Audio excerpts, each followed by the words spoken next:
राधे राधे प्यारे बच्चों। तो अपन पिछली क्लास में एक्सरसाइज 1.1 के क्वेश्चन नंबर 6 तक कंप्लीट कर चुके हैं और क्वेश्चन नंबर 7 भी मैंने समझा दिया था थोड़ा बहुत। तो ठीक है, तो देखो दोबारा देखते हैं क्या है क्वेश्चन नंबर 7। किसी खेल के मैदान के चारों ओर एक वृत्ताकार क्या है, पथ है। कोई खेल का मैदान है, उसके चारों ओर कैसा पथ है, वृत्ताकार रास्ता है। इस मैदान का एक चक्कर लगाने में सोनिया को 18 मिनट लगते हैं। कोई लड़की है जो इसके चारों ओर अगर एक चक्कर लगाएगी उसे कितने मिनट लगते हैं, 18 मिनट लगते हैं। जबकि इसी मैदान का एक चक्कर लगाने में रवि को 12 मिनट लगते हैं। कोई लड़का है, उसको कितना मिनट लगता है, 12 मिनट लगते हैं। मान लीजिए वे दोनों एक ही स्थान और एक ही समय पर चलना प्रारंभ करके एक ही दिशा में चलते हैं। जैसे दोनों एक ही जगह खड़े हो गए, एक ही दिशा में दौड़ना प्रारंभ कर रहे हैं, तो दोनों का जो एक चक्कर करने का जो समय दोनों का अलग अलग है। एक 18 मिनट में करता है कंप्लीट, तो एक 12 मिनट में कंप्लीट करता है। जैसे एक पूरा गोला है, एक चक्कर करेगा 18 मिनट में यहाँ आ जाएगा, अरे ये कर रहा है जो 12 मिनट में यहाँ आ जाएगा। जैसे ही वो 18 मिनट में यहाँ पहुंचेगा, जबकि जो 12 मिनट में करने वाला है वो 6 मिनट और आगे पहुंच जाएगा, ऐसा हो जाएगा। फिर जैसे वो 18 मिनट वाला दौड़ता रहेगा, वो 6 मिनट में दोबारा दूसरा चक्कर हो जाएगा उसका, तो जबकि अगले वाले का आधा ही होगा। तो इस प्रकार एक वो चक्कर करते जाएंगे। कम से कम एक समय ऐसा आएगा जब जाके वो दोनों एक ही जगह वापस आ जाएंगे, प्रारंभिक स्थान पर आ जाएंगे। ऐसा समय भी आएगा कहीं ना कहीं पे कि वो दोबारा दोनों मिल जाएंगे, परंतु ऐसी स्थिति होगी कि उस समय जो ज्यादा समय में चक्कर कर रहा है उसका चक्कर एक कम हो, आई थिंक ऐसा हो सकता है। परंतु ऐसा समय आएगा जब वो दोनों एक जगह मिल जाएं, यानी ऐसा वह न्यूनतम समय जिस पर वह वापस दोबारा मिल सके, अपन को वो समय निकालना है। कितने समय बाद वे पुनः प्रारंभिक स्थान पर मिलेंगे, ये अपन से क्या पूछा है, क्वेश्चन पूछा है। बोलो कैसे करेंगे इसको, कौन सा मान निकालें। देखो एचसीएफ पढ़ रहे हैं इसमें, अरे क्या पढ़ रहे हैं, एलसीएम। एलसीएम मतलब लघुत्तम समापवर्ती, एचसीएफ मतलब महत्तम समापवर्तक। अब कौन सा मान निकाले इसके लिए। अब अगर आपको ये नहीं पता कि कौन सा निकालें, तो मैंने परिभाषा लिखवाई थी, महत्तम मस की परिभाषा फर्स्ट में लिखवाई थी। क्या लिखवाई थी, दो संख्याओं का मस वह बड़ी से बड़ी संख्या होती है जिसका, ऐसी परिभाषा लिखवाई थी, याद होगी। और लस की क्या लिखवाई थी, दो संख्याओं का लस वह छोटी से छोटी संख्या होती है जिसमें दी गई संख्याओं का भाग पूरी पूरी बार जाता है। तो छोटी से छोटी संख्या किस वैल्यू किसके लिए किस में आती है, एलसीएम में। तो यहाँ पर 18 और 12 के लिए ऐसा न्यूनतम समय निकालें, क्योंकि ज्यादा अगर वो दौड़ करते रहेंगे तो बाद में और समय वो बाद में भी मिल जाएंगे एक जगह पे, परंतु अपन सबसे पहले यानी न्यूनतम कौन सा समय जब जाकर वो मिलेंगे। क्योंकि अगर चक्कर करते रहेंगे तो ऐसी बात नहीं है बाद में नहीं मिलेंगे, एक बार ही थोड़ी है, बाद में फिर मिल जाएंगे, फिर मिल जाएंगे। मैंने तुम्हें याद हो तो एलसीएम निकालने के लिए 2 सारणी बनवाई थी। उसमें कहा था कि 12 के गुणज के लिए बोला था ना, 12 के गुणज 12 है, 24 है, 36 है, 36 के बाद 48 है। तो ऐसा इस प्रकार वैल्यू, जैसे वो 24 मिनट में मिल जाए तो ऐसा हो सकता है फिर 36 में मिल जाएगी, वो 48 में मिल जाएगी। परंतु अपन को कौन सा मान चाहिए, न्यूनतम मान चाहिए जिसमें उन दोनों संख्याओं क्या हो जाए, भाग हो जाए। इसके लिए अपन कौन सी वैल्यू निकालते हैं, एलसीएम। बात समझ में आ गई कि एलसीएम ही क्यों निकाल रहे हैं। अरे ये बात समझ में आ गई ना, ये मैंने इसलिए समझाया कि एलसीएम ही क्यों निकाल रहे हैं, एचसीएफ क्यों नहीं निकाल रहे। ठीक है, question number 7, sorry question number 7 1.1 का। तो सोनिया इस मैदान का एक चक्कर पूरा करने में 18 मिनट लेती है, जबकि रवि मैदान का एक चक्कर पूरा करने में कितना मिनट लेता है रवि? 12 मिनट लेता है। ठीक है, सोनिया 18 मिनट लेती है और रवि नाम का जो लड़का है वो कितना मिनट लेता है? 12 मिनट लेता है। अपन को क्या करना है, अगर या फिर ये अब वे दोनों मैदान पर एक ही स्थान से एक ही समय पर एक ही दिशा में दौड़ना प्रारंभ करे। अजय बात समझ में क्या कहा मैंने कि अब वे दोनों मैदान पर एक ही स्थान से, ठीक है, एक ही समय पर एक ही दिशा में दौड़ना प्रारंभ करे तो वह न्यूनतम समय जिसमें वे अरे वह न्यूनतम समय जिसमें वे अपने प्रारंभिक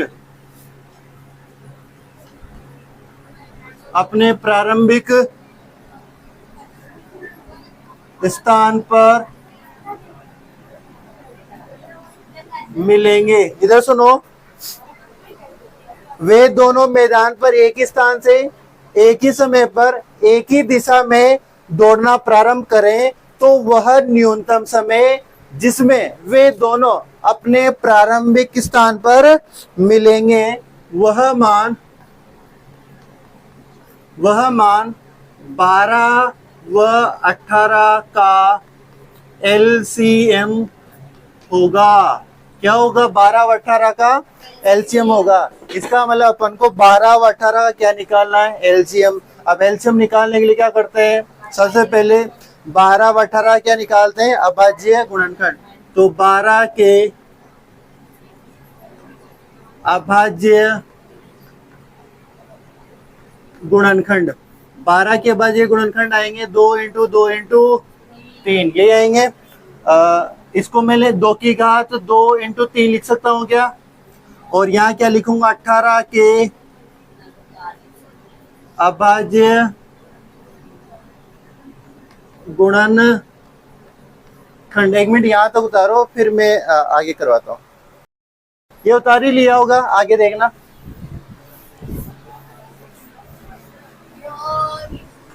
सुनो, 18 के अभाज्य गुणनखंड क्या होंगे? 18 के अभाज्य गुणनखंड 2 इंटू 3 इंटू 3।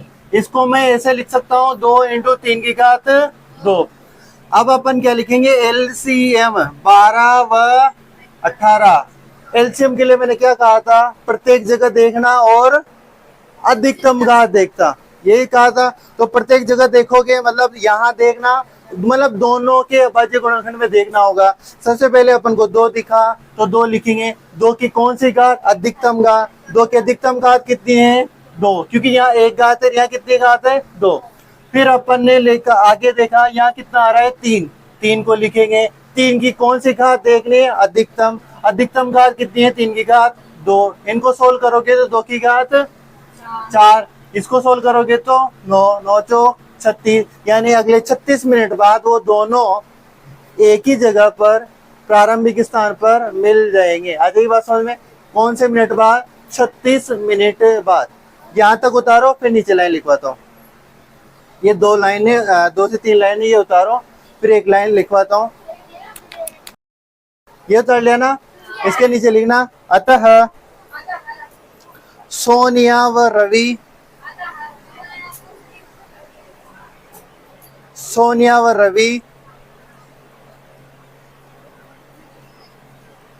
अतः सोनिया व रवि न्यूनतम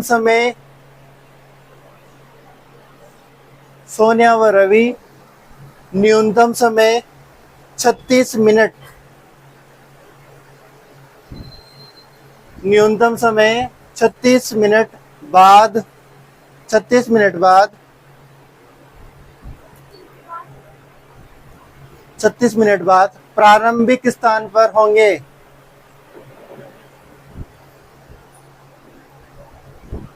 न्यूनतम समय 36 मिनट बाद कौन से स्थान पर होंगे? वो दोनों प्रारंभिक स्थान पर होंगे। ये कौन सा समय आया? न्यूनतम। ज्यादा समय तो और भी आ सकता है। अरे ज्यादा समय तो आ सकता है ना, कौन सा होगा? चलो बताओ। इसके बाद कि कौन से मिनट बाद वो मिलेंगे?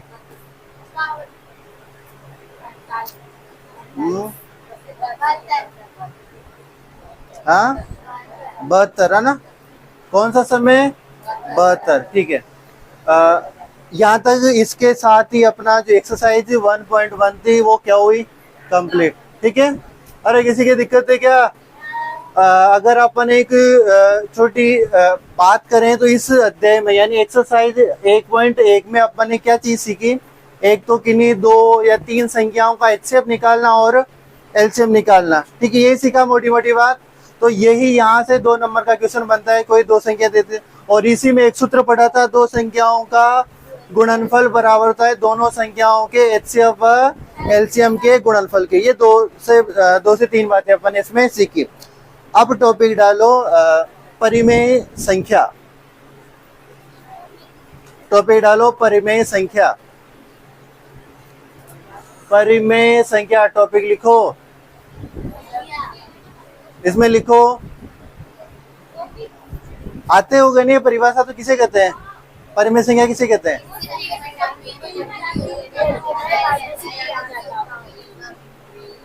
जिसे पी बटा क्यू के रूप में लिख सकते हैं। अरे फिर इसका मतलब ये, अरे ये परिमेय संख्या है क्या? अरे है, ये परिमेय है क्या? हाँ अभी तो कंफ्यूज हो, मतलब बस रट रखा है कि हाँ पी बटा क्यू के रूप में लिख सकते हैं, वही परिमेय संख्या है। अब कौन सा पी है कौन सा क्यू है नहीं पता। ये परिमेय है एक नहीं है?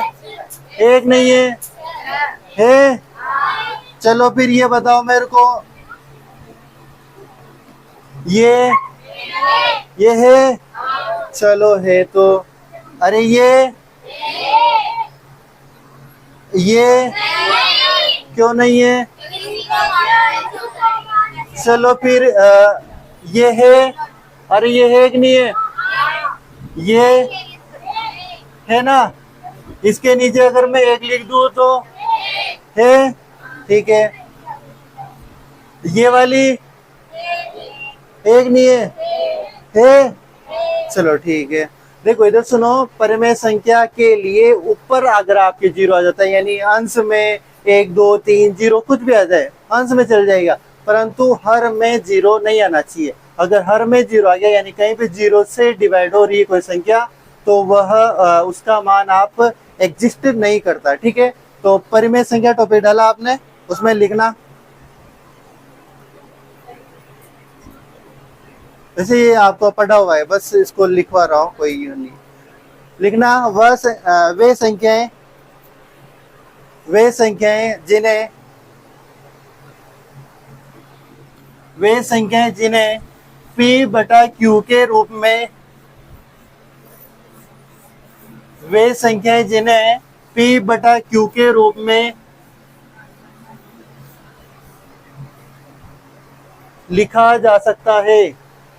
वे संख्याएं जिन्हें P बटा Q के रूप में लिखा जा सकता है।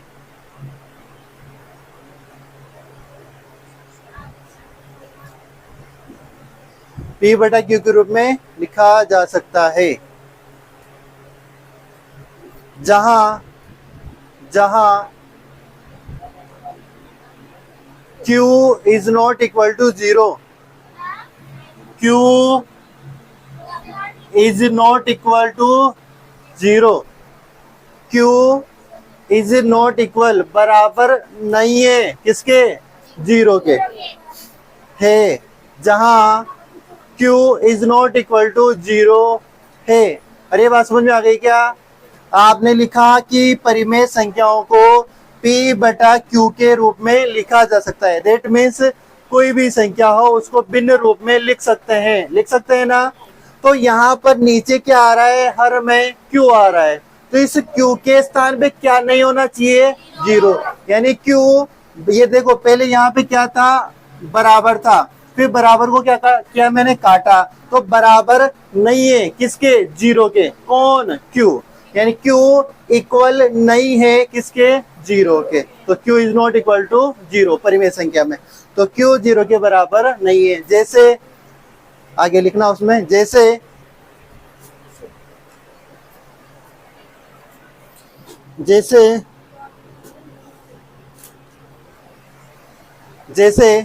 उदाहरण में लिख लेना 3, 4/2, 5/3, ठीक है, 1/2, -3/4, कुछ भी, जो भी आपकी इच्छा हो, कोई से भी उदाहरण लिख लो, मन में आए जो, 1-2 उदाहरण लिख लो बस। हाँ, कोई सी संख्या लिख लो, कुल मिला के। अरे लिख लिया, नेक्स्ट टॉपिक डालो, अपरिमेय संख्या।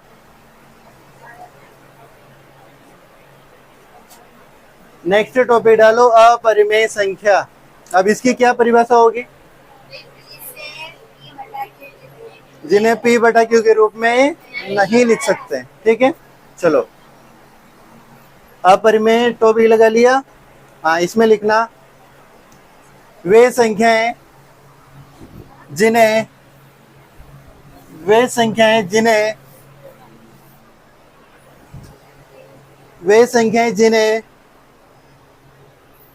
P बटा Q के रूप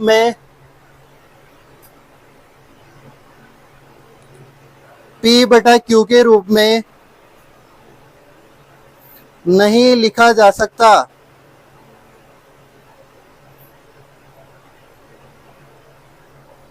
P बटा Q के रूप में नहीं लिखा जा सकता।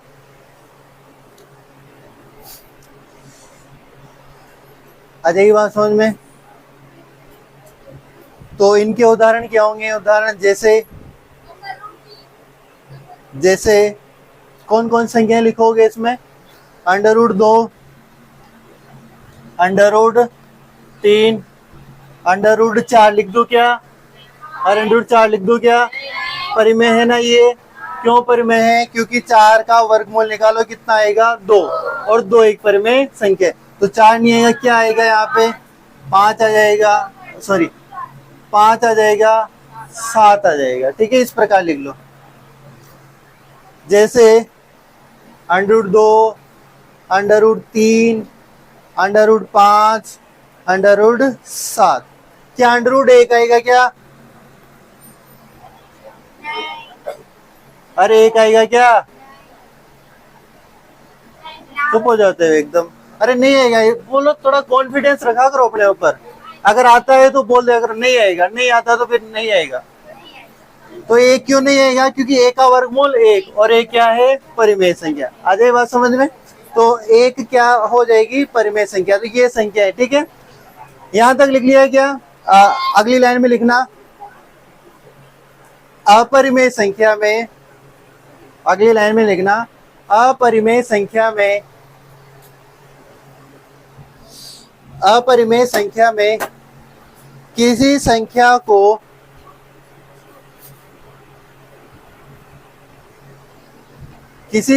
को जोड़ने या घटाने पर, अपरिमेय संख्या में किसी संख्या को जोड़ने या घटाने पर वह संख्या भी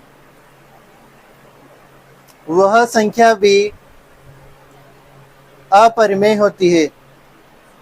किसी अपरिमेय संख्या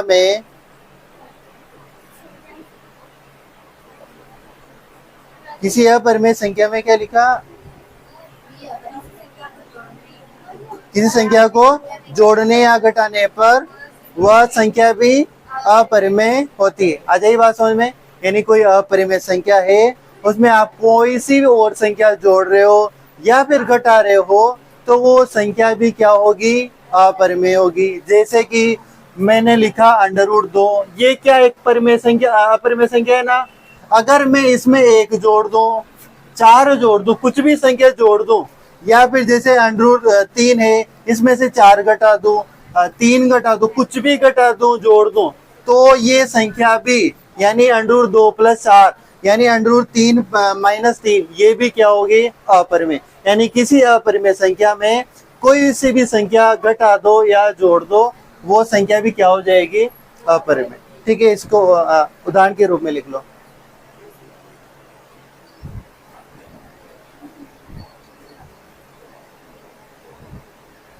जैसे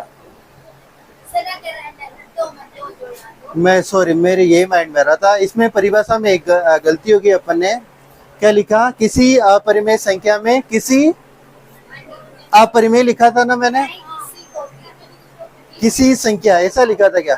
तो वहां किसी के स्थान पे यू लिखो परिमेय संख्या, किसी अपरिमेय संख्या में परिमेय संख्या जोड़ने पर, तब सही होगी ये बात। क्योंकि नहीं तो √2 में √2 में मैं माइनस कर दूं √2, तो फिर वो क्या हो जाएगी 0। 0 ये क्या है परिमेय संख्या। अरे एक बार दोबारा बोल रहा हूँ सुनो, किसी परिमेय संख्या में अपरिमेय संख्या में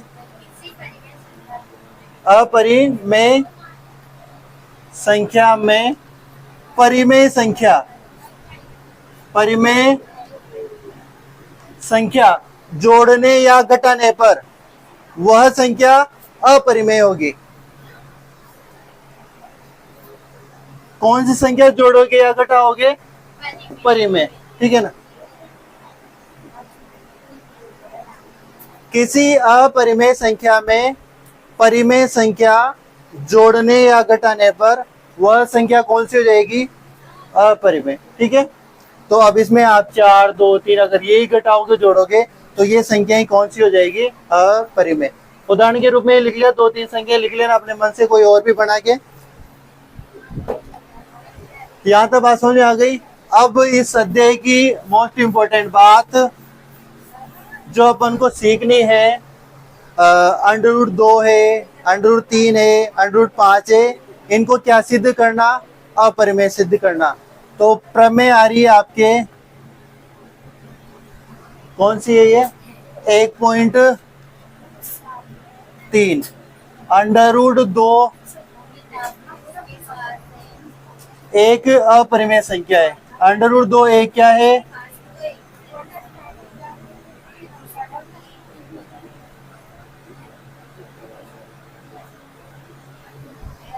सुनो इधर आपकी किताब में एक प्रमेय है, पेज नंबर कितना 8 पे, जहां पर लिखा हुआ है √2 एक क्या है अपरिमेय संख्या।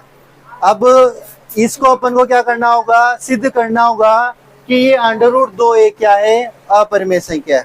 ठीक है, तो इसको सिद्ध करने के लिए देखो इसके सवाल आते हैं, √2 के स्थान √3 आ जाएगा, √5 आ जाएगा। अगर आगे अपन उदाहरण देखें तो वहाँ √3 है। फिर आगे एक सवाल देखेंगे 1.2, उसमें 2 के स्थान पे कितना है 5 है, यानी यहाँ 2 आ जाए, 5 आ जाए, 3 आ जाए, कुछ भी संख्या आ जाए, परंतु अपन को ये सिद्ध करना है कि ये कैसी है अपरिमेय संख्या सिद्ध करनी है। तो इसको सिद्ध करने के लिए एक प्रोसेस है, उसको अपन को फॉलो करना पड़ेगा। ठीक है, तो मैं उसको लिख दे, आपको भी ये बंद करके एक बार यहाँ देखेंगे सभी कि किस प्रकार इसको करना है। इधर सुनो, सबसे पहली प्रक्रिया देखो, मैं इसको एक प्रमेय के रूप में ना करते एक सवाल के रूप में कर रहा हूँ। अपन जब भी एग्जाम में या फिर मैं यहाँ टेस्ट दूंगा, जब कभी भी ये वाला सवाल दूं, आएगा जरूर कंफर्म है ये, इस अध्याय में से अध्याय नंबर 1 में से एक तो ये वाले सवाल और एक उन दो संख्याओं का एचसीएफ एलसीएम, ये 2 प्रकार के सवाल आते हैं। तो या तो ये सवाल या फिर ये। तो कैसे करेंगे, देखो सबसे पहले लिखेंगे सोल्व, फिर लिखेंगे, देखो वो पूछ रहा है कि √2 एक क्या है अपरिमेय संख्या। अपन को सबसे पहली लाइन ही क्या लिखनी पड़ेगी कि माना √2 एक क्या है परिमेय संख्या, परिमेय अपन को मान रहे हैं। देखो जैसे कोई चोर होता है, ठीक है ना, वो अब तुम में से कोई 1, 4, 5, 10 जनों की टोली है उसमें से किसी एक ने क्या कर ली, चोरी कर ली, ठीक है। अब हम उनमें से पकड़ नहीं पा रहे कि कौन चोर है, तो अपन क्या करेंगे कि जो कोई और चोर नहीं है उनको भी मान लेंगे कि ये चोर नहीं है, फिर एक एक की सबूत निकालेंगे कि ये भी चोर नहीं है, ये भी चोर नहीं, मतलब उनको नेगेटिव, पहले नेगेटिव सिद्ध करेंगे कि तू चोर नहीं हो सकता, तू चोर नहीं हो सकता, इस प्रकार कि ये अपरिमेय है। अपन भी जानते हैं, सवाल वाला भी जानता है, परंतु अपन को इसको अपरिमेय सिद्ध करने के लिए पहले अपन इसको मान रहे हैं कि मान ले तू परिमेय है, मान ले तू परिमेय है। अगर इस बात पे तू सिद्ध हो गया तू परिमेय, तो परिमेय, अगर नहीं हुआ तो फिर अपरिमेय है सही। इस प्रकार पहले अपन इसको क्या मान रहे हैं कि ये परिमेय है। अगर इसने परिमेय की तरह बिहेव किया, अगर इसने परिमेय की तरह व्यवहार किया तो परिमेय हो जाएगी। अगर परिमेय की तरह व्यवहार नहीं किया तो अपन बोल देंगे ये क्या है, अपरिमेय। आ जाएगी बात समझ में, मतलब ये है, बस इसको उल्टा सिद्ध कर रहे हैं। आ जाएगी बात समझ। इधर सुनो, माना √2 एक क्या है, परिमेय संख्या। अगर परिमेय संख्या है तो अभी 2 मिनट पहले मैंने परिमेय संख्या की परिभाषा लिखवाई। क्या लिखवाई कि वे संख्याएं जिन्हें p/q के रूप में लिख सकते हैं। अगर √2 मैंने एक परिमेय संख्या मानी है तो क्या मैं √2 को a/b लिख सकता हूँ क्या, मतलब इसको बराबर के रूप में लिख सकता हूँ। यानी ये मैंने एक परिमेय के रूप में लिखा, तो यानी मैं इसको p/q यानी a/b यानी कुछ भी भिन्न के रूप में लिख सकता हूँ ना। यहाँ तक बात समझ में आ जाएगी।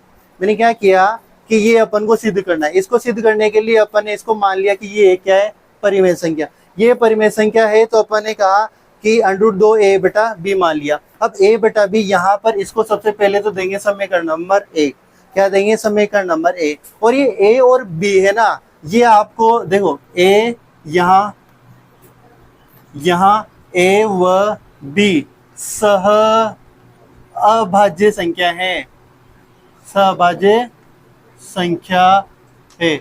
अब सहभाज्य संख्या है, मैंने फर्स्ट सेकंड पेज पे जब आपका अध्याय स्टार्ट किया था तब ये शब्द लिखवाया था कि सहभाज्य संख्या क्या होती है।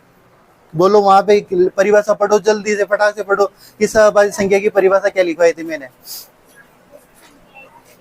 जल्दी पढ़ो, जल्दी पढ़ो। सहभाज्य संख्या क्या होती है?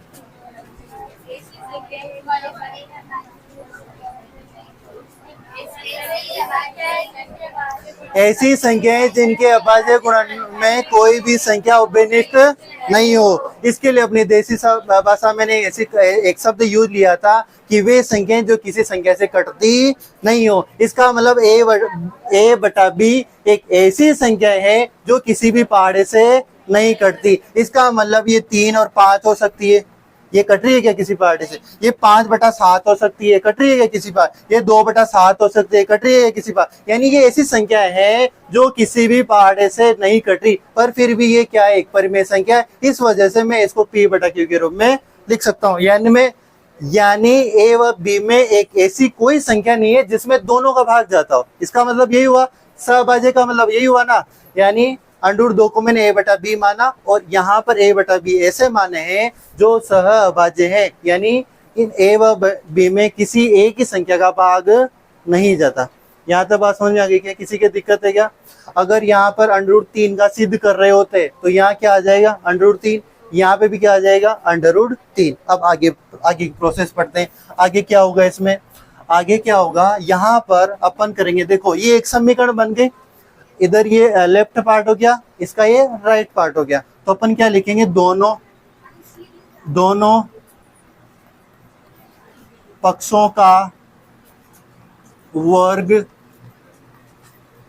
करने पर, दोनों कौन से पक्ष, एक तो लेफ्ट पार्ट है, एक राइट पार्ट है, दोनों पक्षों का क्या कर दें, वर्ग कर दें। वर्ग करेंगे तो √2 का वर्ग करूंगा तो ऐसे ही करूंगा ना रे बच्चों, और a/b का वर्ग करूंगा तो ऐसे ही करूंगा ना वर्ग। किसी का दिक्कत है क्या? वर्ग करना है। इस पक्ष का भी मैंने क्या किया, वर्ग किया। इस पक्ष का भी क्या किया मैंने, वर्ग किया। √2 का वर्ग करना, √2 का वर्ग करने का मतलब है √2 को √2 से गुणा करना। और यही होता है, √2 का वर्ग करने का मतलब है √2 को √2 से गुणा करना। और ये आपने कक्षा 9 में गुणा किया होगा। क्या वैल्यू आती है इनको गुणा करने पे? कितनी आती है, 2। √2 को √2 से गुणा करोगे तो कितना आएगा 2। अब ये 2 कैसे आए इसको भी समझ लो। अब वैसे अंडर रूट 2 गुणा करोगे तो कितना आएगा, अंडर रूट के 4 आएगा, और 4 का वापस वर्गमूल निकालोगे तो कितना आएगा 2। इसको और डिटेल में बताऊं क्या कि 2 ही क्यों आए, आ जाएगी बात समझ में। और डिटेल में जानना हो तो इस जो अंडर रूट होता है ना, इसका मतलब होती है घात 1/2। कितनी घात होती है, एक बार चलो बता ही देता हूँ, आज तो हम कह रहे हो तो 2 की इसका अंडर रूट का मतलब कितना हुआ, घात 1/2। इसका मतलब इस 2 पे कितनी घात लग रही है, 1/2। और ये इंटू किसके साथ है 2, इसकी भी घात कितनी है 1/2।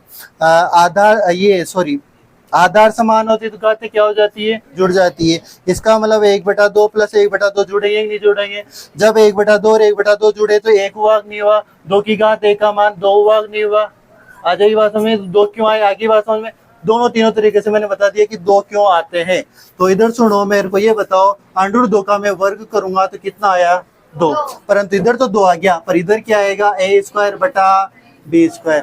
आ जाएगी बात समझ में, किसी की दिक्कत है यहाँ तक, नहीं आई दिक्कत। चलो इधर सुनो, मैं b को क्या कर रहा हूँ, अब b²। अब इधर सुनो, यहाँ पर है 2 बराबर a²/b²। क्या कर रहा हूँ, यहाँ पे क्रॉस गुणा कर रहा हूँ, क्रॉस गुणा कर रहा हूँ तो b² कहाँ आ जाएगा यहाँ, और 2 कहाँ चला जाएगा यहाँ पे। तो मैंने क्या किया, b को यहाँ ले गया मैं b², और यहाँ पे क्या आ गया a²/2।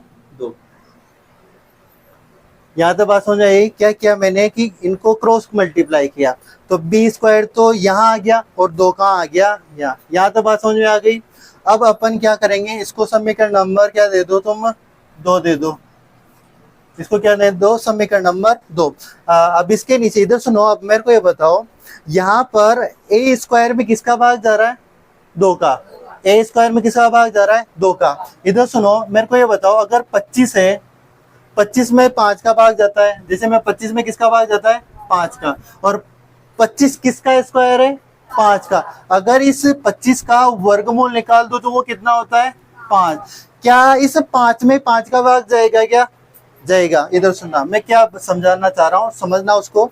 36 है, 36 में 3 का भाग जाता है, ठीक है। 36 में किसका भाग जाता है, 3 का भाग। अगर 36 किसका वर्ग है, 6 का। 36 किसका वर्ग है, 6 का। 36 का वापिस वर्गमूल निकालो, कितना होता है 6। 36 का वर्गमूल कितना हुआ, ये 6। अब 6 में भी किसका भाग जाएगा, 3 का। कुल मिला के a² में 2 का भाग जा रहा है, a² में 2 का भाग जा रहा है। इसका मतलब a में भी किसका भाग जाएगा, 2 का भाग जाएगा। क्या कह रहा हूं मैं, कि किसी के वर्ग में किसी संख्या का भाग जाता है तो उस संख्या के वर्गमूल में भी उस संख्या का भाग जाता है। मैं ये समझाना चाह रहा हूँ कि अगर 25 के वर्ग, 5 का वर्ग है 25, 25 में 5 का भाग जाता है तो 25 का वर्गमूल हुआ 5, उसमें भी 5 का भाग जाएगा। 6 का वर्ग है 36, 36 में 3 का भाग जाता है तो 36 का वर्गमूल कितना हुआ 6, 6 में भी किसका भाग जाएगा, 3 का। यहाँ पे मैं ये बात समझाना चाह रहा हूँ कि a² में 2 का भाग जा रहा है, a² में 2 का भाग जा रहा है, तो a² का वर्गमूल करोगे तो कितना आएगा a, और a में भी किसका भाग जाएगा 2 का। ये बात आपको समझनी है यहाँ पे। तो इधर सुनो, अब मैं यहाँ पे क्या लाइन लिखूंगा, जो अपने बात समझी उसको लिखेंगे a²/2। यहाँ पे ऐसा लिखेंगे अपन, फिर कोष्टक में लिखेंगे कि 2 कोमा लगाएंगे, 2 a² को विभाजित करता है, a² को क्या करता है, विभाजित करता है। यहाँ अपन ने क्या लिखा, अपन को यहाँ से क्या मिला कि a² में किसका भाग जा रहा है, 2 का भाग जा रहा है। तो अपन ने यही बात उठा के यहाँ रखी और मैंने कहा कि 2 कोमा लगाया, a² को क्या करता है, विभाजित करता है। तो मैं यहाँ पर ऐसा लिख सकता हूँ a/2। क्या लिख सकता हूँ मैंने, अब इसका a² का मतलब स्क्वायर हटा दिया, a/2। यहाँ लिखूंगा 2 a को भी, यानी ये 2 है ना, ये a को भी विभाजित करेगा, विभाजित करेगा। अरे यहाँ तक बात समझ में आएगी नहीं है। इधर सुनना, अपन ने इसको ये माना था सहभाज्य संख्याएं, फिर इनका क्या किया, वर्ग किया, वर्ग करने के बाद अंडर रूट 2 का वर्ग किया तो इधर तो आया 2, इधर आया a² और b²। अपन ने बी स्क्वायर को यहाँ भेजा, 2 को यहाँ भेजा, आ जाएगी बात समझ में। अपन को यहाँ दिखा कि ए स्क्वायर में किसका भाग जा रहा है, 2 का भाग जा रहा है। जैसे देखो ए स्क्वायर में किसका भाग जा रहा है, 2 का, तो अपन ने क्या लिखा कि 2 ए स्क्वायर को क्या करता है, विभाजित करता है। यानी ये जो 2 है ये किसको विभाजित कर रहा है, 2 को, ए स्क्वायर को। यानी 2 ए स्क्वायर को क्या करता है, विभाजित करता है। फिर मैंने लिखा कि किसी का वर्ग में किसी संख्या का भाग जा रहा है तो उस संख्या के वर्गमूल में ए स्क्वायर का वर्गमूल क्या हुआ, ए। तो ए में भी किसका भाग जा रहा है, 2 का, तो 2 ए को भी क्या करेगा, विभाजित करेगा। इसको समीकरण नंबर क्या देना, 3 देना। अजय बात समझ में। इसको समीकरण नंबर क्या दोगे, 3। यहाँ तक उतारो, फिर इसके आगे प्रोसेस करते हैं। उतार लिया ना, यहाँ तक बात समझ में भी आई होगी। कोई सी भी √2 होए तो अपन यहाँ तक क्या आया, √2 था। अगर √3 होता तो यहाँ 3 होता, यहाँ 3 होता, यहाँ कितना आता है, फिर 3 आ जाता। जैसे यहाँ 3 आता, फिर यहाँ क्या करता, 3 ए स्क्वायर को क्या करता है, विभाजित करता है। 3 ए को भी क्या करेगा, विभाजित करेगा। यहाँ तक अपन ने क्या समझा कि ए में किसका भाग जा रहा है, 2 का। ए में किसका भाग जा रहा है, 2 का भाग जा रहा है। ठीक है, इधर सुनो, इधर सुनो, मैं इधर वाले को मिटाना नहीं चाहता और ये आगे प्रोसेस इधर करना चाहता हूँ, तो इसको थोड़ा सा मिटा के आगे कर रहा हूँ ना। ए व 2 क्या थी, ए व बी सह अभाज्य संख्या थी। आ जाएगी बात समझ में। ए व बी कौन सी संख्या थी, यहाँ पे सहअभाज्य। अब इधर सुनो,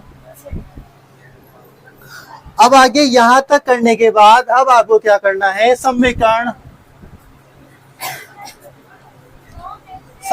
2 में, समीकरण 2 में ए बराबर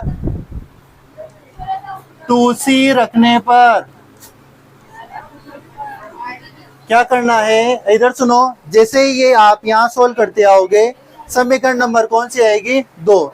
समीकरण 2 में ए बराबर क्या रखोगे, 2c। अगर यहाँ पर अपन √3 का कर रहे होते तो यहाँ पर क्या नाम है, a बराबर कितना रखते, 3c।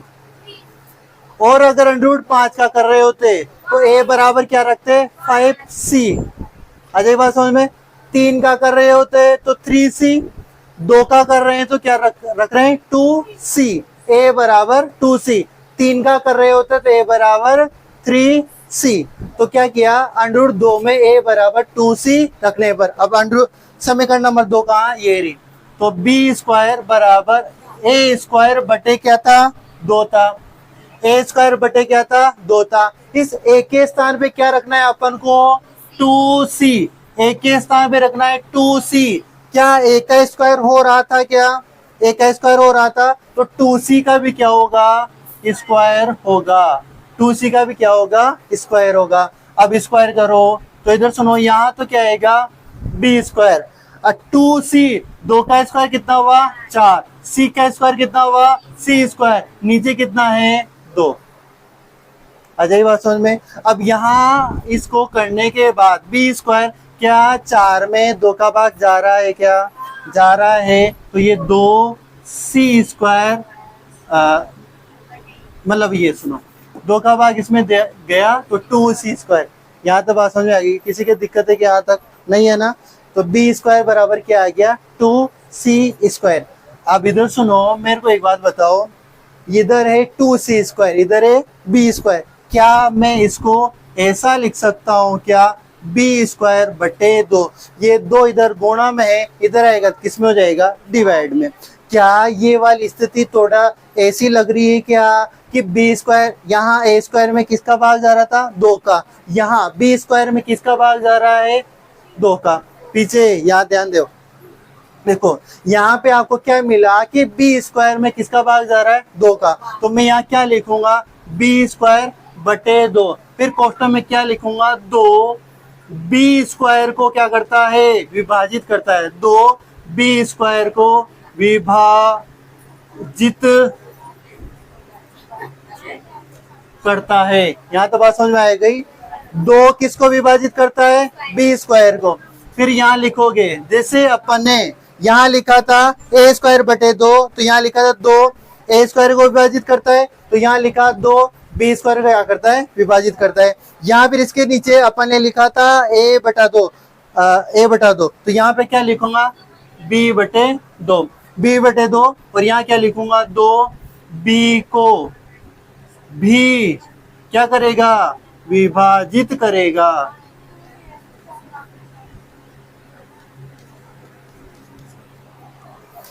देखो यहाँ बी स्क्वायर बटे 2, बी में किसका भाग जा रहा था, 2 का, तो 2 बी स्क्वायर को विभाजित करेगा, करता है। तो फिर अपन ने लिखा कि बी स्क्वायर का मैंने वर्गमूल किया बी बटे 2, यानी 2 बी को भी क्या करेगा, विभाजित करेगा। यहाँ तक बात समझ में आ गई क्या। इसको समीकरण नंबर कौन सी देना, समीकरण नंबर 4। इसको कौन सी समीकरण, समीकरण नंबर 4, समीकरण नंबर 4 और समीकरण नंबर 3 को देखो, दोनों को पढ़ो। समीकरण नंबर 3 को पढ़ना है एक बार, क्या कह रहा है, 2 ए को क्या करता है, विभाजित करता है। समीकरण नंबर 3 तो ये कह रही है। समीकरण नंबर 4 क्या कह रही है, 2 बी को विभाजित करता है, यानी ए व बी में किसका भाग जा रहा है, दोनों जगह 2 का। जबकि अपन यहाँ क्या माना था, यानी ए व बी में किसी का भाग नहीं जाता, परंतु जब अपन इनको किया, हल किया, तो ए व बी में किसका भाग जा रहा है, 2 का भाग जा रहा है। इसका मतलब जहां अपन ये चीज मानी थी वो क्या है, गलत है, ये गलत है, यानी ये मानना गलत था, ये मानना गलत था। इसका मतलब ये क्या है, अपरिमेय। ये परिमेय मानना गलत था, गलत निकला, इसका मतलब ये क्या है, अपरिमेय संख्या। यहाँ तक उतारो, इसके नीचे मैं लैंग्वेज लिखवाऊंगा, फिर आगे इसको कंप्लीट करते हैं, बस थोड़ा सा रहता है। देखो यहाँ तक आपने क्या समझा कि समीकरण नंबर 4 में के अनुसार अपन के बी में किसका भाग जा रहा है, 2 का। समीकरण 3 के अनुसार ए में किसका भाग जा रहा है, 2 का, यानी दोनों जगह ए व बी में अपन ने निष्कर्ष निकाला कि 2 का भाग जा रहा है। तो वही बात नीचे लिखेंगे, नीचे लिखो, अतः समीकरण नंबर 3, अतः समीकरण 3 व समीकरण 4, अतः समीकरण 3 व समीकरण 4, लिख ले यहां तक। समीकरण 4 से निष्कर्ष निकलता है, समीकरण 4 से निष्कर्ष निकलता है, निष्कर्ष निकलता है कि ए व बी, निष्कर्ष निकलता है कि ए व बी 2 से विभाजित है। अरे निकल रहा है कि नहीं निकल रहा है, ये बात आगे समझ में। यहाँ पे भी बी में 2 का भाग जा रहा है और यहाँ पर ए में किसका भाग जा रहा है, 2 का। दोनों समीकरणों से ये निष्कर्ष निकला कि ए व बी में 2, ए व बी 2 से विभाजित है। जबकि जबकि जबकि समीकरण 1, जबकि समीकरण 1 से ए व बी, समीकरण 1 से ए व बी कैसी संख्याएं हैं, सहअभाज्य संख्याएं। तो ए व बी सहअभाज्य संख्याएं हैं। समीकरण 1 से ए व बी कैसी संख्याएं है, सहअभाज्य। सहअभाज्य का मतलब ऐसी संख्याएं थी वो जिनमें किसी का भाग नहीं जाता, परंतु 3 और 4 ऐसी ये बात कहती है कि इनमें किसका भाग जा रहा है, 2 का। यहाँ तो बात समझ में आ गई। अगली लाइन में लिखना, अगली लाइन में, इस लाइन को एक छोड़ना, अगली लाइन में लिखना, अतः यहाँ विरोधाभास उत्पन्न हुआ, अतः यहाँ विरोधाभास उत्पन्न हुआ, विरोधाभास उत्पन्न हुआ, अतः यहाँ विरोधाभास उत्पन्न हुआ। √2 विरोधाभास उत्पन्न हुआ, √2 √2 परिमेय संख्या, √2 परिमेय संख्या न होकर, √2 परिमेय संख्या न होकर अपरिमेय संख्या है। √2 परिमेय संख्या न होकर क्या है, एक अपरिमेय संख्या है। आ जाए बात समझ में। अब मैंने इसके साथ साथ ये भी कहा था कि √3 आ जाए तो कहाँ कहाँ चेंज होगा, √5 आ जाए तो कहाँ कहाँ चेंज होगा। तो कल के होमवर्क के लिए आपके सवाल यही है कि यहाँ पर अगर √3 आ जाए, सुन लो रे सभी, कल चेक करूंगा। √3 आ जाए तो कहाँ कहाँ चेंज होगा उसको करके लाओगे, ठीक है? मैं चेक करूंगा कल। आज के लिए इतना ही काफी है, कल मिलते हैं फिर।